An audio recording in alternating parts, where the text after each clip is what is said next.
There was a very telling remark that I heard from a foreigner, somebody who's not familiar with Kenyan politics, that made me realize that actually we're in quite a very interesting situation.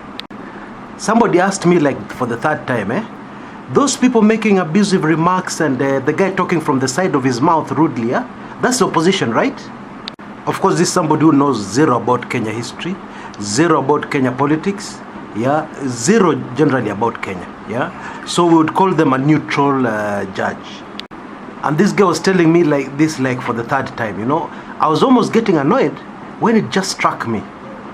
Without being biased, listen to Jubilee people talking and then listen to NASA people talking. Without being biased, without being tribalist, without any emotions, Of course, being in the thick of it, I had not noticed, But here an outsider came and he brought it out very clearly in his persistent questions, Because he could not wrap his mind around the fact that these people are talking and behaving like this are actually government.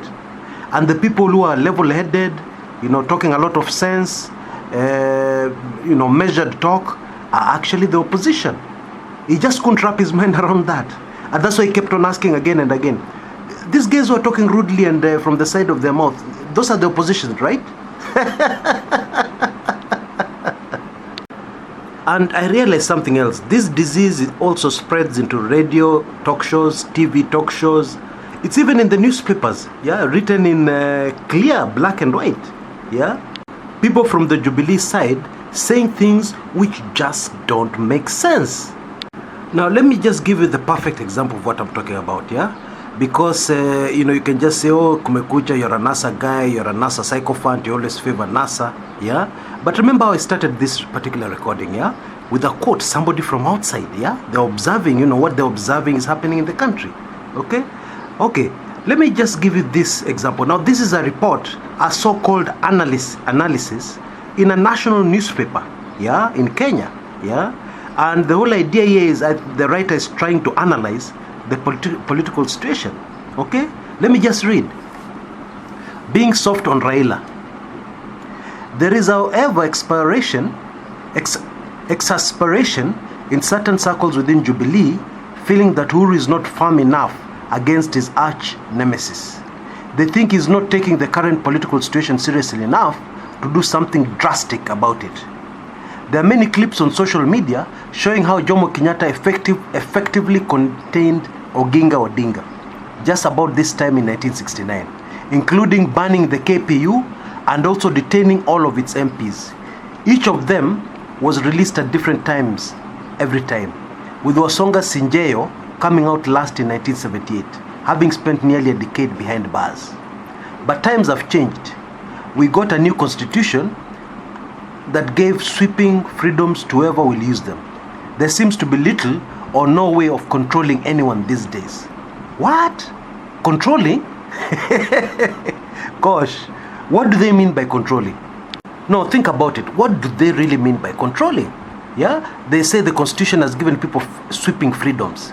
Of course, this is somebody aligned to the Jubilee side of the political divide. And this is why what NASA are saying, I'm now starting to believe is absolutely true. Yes, what NASA have been saying is that Jubilee are hell-bent on returning Kenya into the single-party system, to the KANU Mama na Baba days, to the days when it was criminal to be in opposition politics. I'm starting to believe that, because if somebody is going to write something rubbish like this in a national newspaper, clothed as analysis, analysis is my foot, and these analysts have absolutely zero information about Kenya, or if they have it, they've decided to ignore it, because why let facts come in the way of your opinionated analysis? You already have an opinion, you already want to say something, why let the facts come in the way? Wow. This so-called analysis continues. Let me just read on. And Uhuru's difficult position. Unlike Uhuru, Mwai Kibaki somehow managed to rein in Raila's unbridled ambitions and contained his expectations. Kibaki kept him imagining that if he was quiet enough, he should succeed him as president. This carrot and stick method worked, and the donkey followed quietly until Kibaki completed his term. Then at the opportune time, Kibaki openly backed the ICC indicted Uhuru and William Ruto for the presidency, when in the natural order of things, he should have gone for Raila. What ignorant rubbish. Okay? Now, let me just give you a clear, the truth, the facts behind this.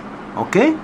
Now, after the 2007-2008 clashes, the Raila side of the political divide accepted former Grand Coalition government with Moi Kibaki's PNU. Now, at the beginning of that government, there was a lot of back and forth, because PNU were hogging all the power. The president was making decisions without even consulting Raila, and legally they were supposed to be equal partners in this coalition government. But then they reached a point where things just went quiet, and the government was just operating, normally. Now, this is exactly what happened. What happened was that, Kibaki's sickness, which came out very clearly when he gave a speech at the funeral of the former Nyeri governor, where he could not make any sense. Remember that? Yes. Now, this sickness had started showing its face, during Kibaki's second term in office.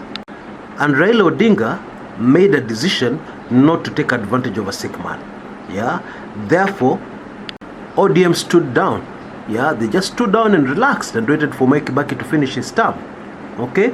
There was nowhere and there was no time when Raila was trying to wait to be appointed president by Kibaki. Gosh, what are they talking about? And in any case, their elections, this person is talking as if a leadership is passed from one leader to another. I guess this is very clear evidence that Jubilee do not expect a clear and free election. I mean, a free election, democratic election.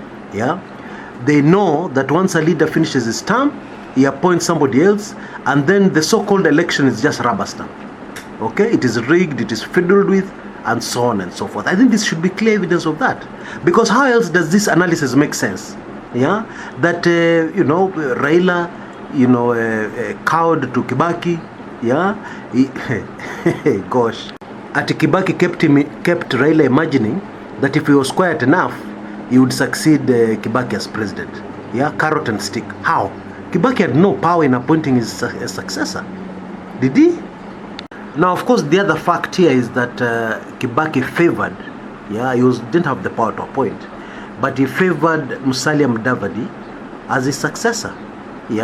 So there was no time when Kibaki openly backed ICC, Uhuru and Ruto. In fact, there was very strong resistance from Kibaki and the inner circle till the very last minute. And we all know that it's Ruto who engineered the whole thing. So how do you put this in a national newspaper? And there are a lot of Kenyans who do not know the historical background, therefore they're going to believe this is true. And this is part of the propaganda that is being spread across the country to confuse citizens so that people don't understand what's going on. Anyway, it's very difficult because, in a debate, you're supposed to have two sides. One side comes out and gives their points, sensible points that make sense. And then the other side responds, sensible points that make sense. But this is not what's happening here. Even the way this foreigner brought it out so clearly. One side is making sense. The other side is just childish. Doesn't make any sense. Talks about things which are not there. And all this probably explains the latest move by Jubilee, where they're pulling out all their politicians from attending TV talk shows, radio talk shows, and so on and so forth. This was announced yesterday, Saturday, November 4th, 2017, where Jubilee barred. They said, hakuna kwenda TV talk show, hakuna kwenda radio talk show, and so on and so forth. Maybe somebody in the Jubilee High Command has realized that Jubilee people in these talk shows do not make any sense at all, and it's painting the party in bad picture or it's bringing out the reality of what this party is all about, and therefore the best thing is to withdraw them from the talk shows. That's what could have happened. But having said that, it's also true that talking, even if one side does not make any sense, is better than not talking at all. Okay? Until next time, this is Chris Kumekucha.